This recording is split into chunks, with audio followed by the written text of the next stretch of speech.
Ils sont désormais libres. Congo Félix Akbor, Fontem Neba, Paul Aya Abiné, les leaders de la partie anglophone du pays, interpellés dans le cadre des violences survenues ces derniers mois dans les régions du nord-ouest et du sud-ouest. À leur côté, 70 autres activistes. Cette décision prise par le chef de l'État Paul Biya à la veille des rentrées scolaires émane de la volonté des pouvoirs publics d'apporter des réponses aux préoccupations exprimées par les ressortissants des deux régions.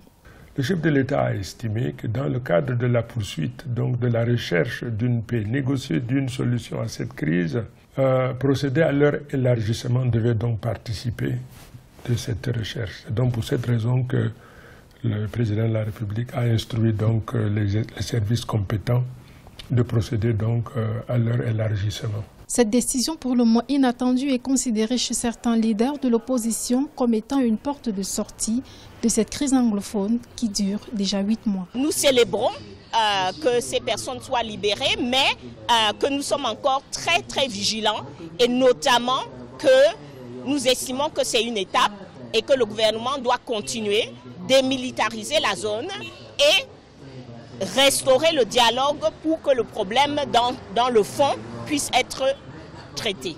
On rappelle depuis octobre 2016, de nombreux mouvements d'humeur ont secoué les régions anglophones du pays, entraînant des villes mortes. Et la sécurité des biens et des personnes était menacée. Ces activistes réclamaient entre autres la traduction des textes OHADA en anglais et la création d'une section de la Common Law à la Cour suprême.